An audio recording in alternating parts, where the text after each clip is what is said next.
Notre dissuasion nucléaire nous protège. If you're not going to pay, we're not going to defend. The time of illusions is over now. It's over now. It's over now. Et voilà comment, en 2 temps 3 déclarations, on réouvre le dossier de la dissuasion nucléaire. Alors que l'hypothèse d'un désengagement américain de l'OTAN n'est pas écartée, que la menace russe pèse toujours sur le continent européen, l'Europe s'interroge sur les moyens de son indépendance en matière de défense et de sécurité. L'Europe peut-elle assurer seule sa dissuasion nucléaire ? First thing first, le président américain n'a pas encore dit « je retire mes billes et j'enlève tous les missiles américains du sol européen ». Mais ses revirements sur l'aide à l'Ukraine, son rapprochement avec le Kremlin rendent tout scénario possible et mettent les États européens en demeure de réagir. Y compris sur la question brûlante de la dissuasion nucléaire, laquelle consiste en résumé à faire en sorte que les coûts d'une attaque de la part de l'ennemi soient supérieurs aux bénéfices et donc empêcher la dite attaque. Petit rappel sur l'arsenal des 5 principales puissances nucléaires mondiales. Face aux plus de 5000 ogives des États-Unis ou de la Russie, l'Europe fait figure de nain nucléaire, on pourrait dire, avec les 290 bombes de la France et les 225 du Royaume-Uni. Même si, en la matière, ce n'est pas forcément la quantité qui compte. Frankreich hat immer mindestens ein Atom-U-Boot irgendwo versteckt in den Weltmeeren, mit dem es im Zweifel jeden Punkt der Erde mit Nuklearwaffen erreichen könnte. Und das reicht, um eben dem Gegenüber diesen Restzweifel einzupflanzen, wo man sagt, lieber nicht, das könnte die Schwelle überschreiten, wenn ich das tue. Und dann könnte unter Umständen Frankreich mit Nuklearwaffen beschießen. Da halte ich lieber die Füße still. Avant d'envisager une dissuasion nucléaire européenne qui s'affranchirait des États-Unis, focus sur la situation actuelle. Avec les ogives américaines, il y aurait près de 700 armes nucléaires stockées ou basées sur le sol européen. La France dispose de missiles de croisière transportés par les Rafales, basés en Haute-Marne et dans les Bouches-du-Rhône. Mais aussi de missiles intercontinentaux, qui équipent les sous-marins rattachés à la rade de Brest. La portée de ces derniers est bien plus importante, près de 10 000 km.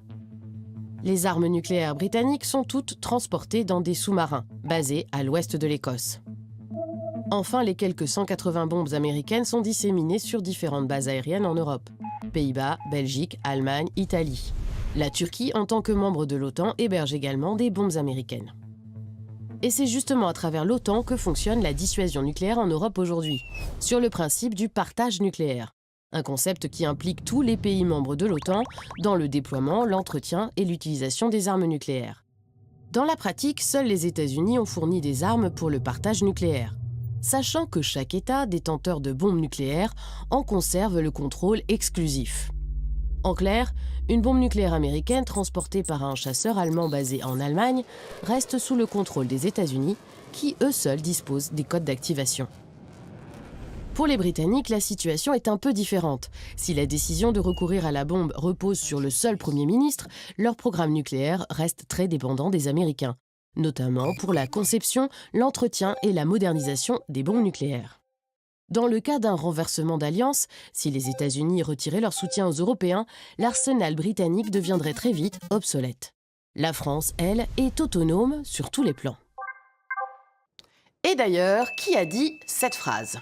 Sans mettre en doute la sincérité et la résolution de ses alliés américains, mon pays doit tenir compte de ce que l'avenir comporte pour lui d'inconnu et le passé d'expérience. Ce n'est pas Emmanuel Macron, mais Banco, le général de Gaulle en 1959. Car la doctrine française repose sur l'autonomie stratégique et remonte aux années 50. Et dès le début, cette force nucléaire française s'applique potentiellement au reste de l'Europe. De Gaulle envisageait déjà à l'époque de l'étendre à la RFA et au Benelux. Le président Macron s'inscrit donc dans la continuité en proposant d'ouvrir, je cite, la discussion stratégique avec ses partenaires européens. Le probable chancelier allemand Friedrich Merz a saisi cette main tendue, tout comme le Premier ministre polonais Donald Tusk. On reviendra sur le cas de la Pologne. Et le président lituanien de surenchérir. Nuclear umbrella would serve as really very serious deterrence towards Russia. And it is very important to use this opportunity, all opportunities to increase our resilience, and especially in the eastern flank. Et qu'en est-il de l'opinion publique française ? Selon un sondage récent, 56% des Français sont favorables à l'européanisation de la dissuasion nucléaire française. Mais qu'est-ce que cela signifierait concrètement ? Pour avoir recours à l'arme nucléaire, la France a établi des conditions, parmi lesquelles la menace de ses intérêts vitaux, qui comporterait, selon une position constante des chefs d'État français, une dimension européenne. Mais quelle est la définition des intérêts vitaux? Wann diese Schwelle überschritten ist, bei der Frankreich seine vitalen Interessen bedroht sieht und dann deswegen zu Nuklearwaffen greift, weiß niemand. Und das ist natürlich Absicht. Man spricht hier von strategischer Ambiguität. Das heißt, Frankreich hat jetzt kein Dokument, wie zum Beispiel die USA es haben mit der Nuclear Posture Review, wo man nachlesen kann, was bedeuten diese Nuklearwaffen, wann behalten wir uns vor, die einzusetzen und so weiter und so fort. Ce flou sur l'utilisation de la dissuasion nucléaire française a pour conséquence de rendre un homme très puissant, ici Emmanuel Macron. Le chef de l'État est le seul à pouvoir appuyer sur le bouton pour aider ou non ses voisins, et cette règle semble immuable.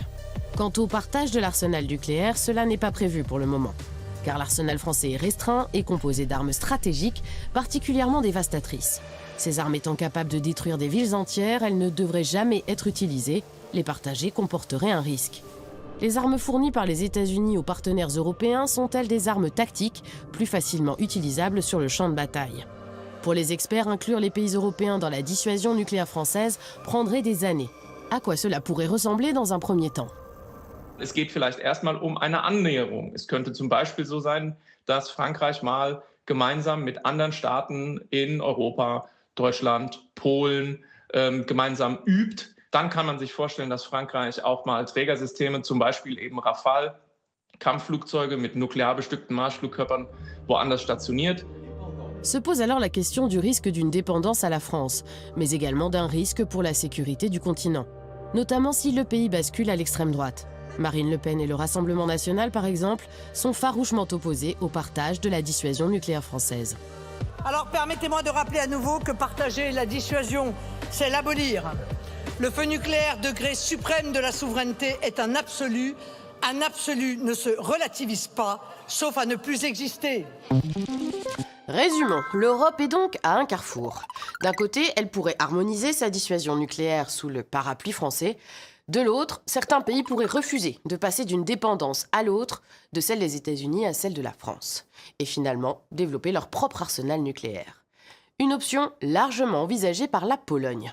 If this umbrella is not really extended or if it's not deemed credible, then the only option for non-nuclear states, which are European states and they are afraid of Russia, is trying to get their own nuclear weapons, which is the most reliable solution if you have them, but the road to get them is difficult as well. Recent polls show that most of Polish people are in support of having nuclear weapons. I think it's 60-something%, definitely more than a half of respondents. But because it is risky, costly, lengthy, I would still try to first and foremost cooperate with the United States as close as possible despite all the tension, but also talk with France, preferably with Britain as well, as to how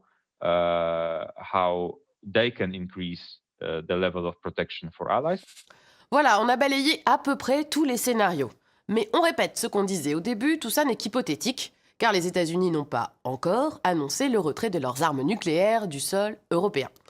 Quoi qu'il en soit, voici venir la fin de notre émission. En attendant la fin du monde, who knows?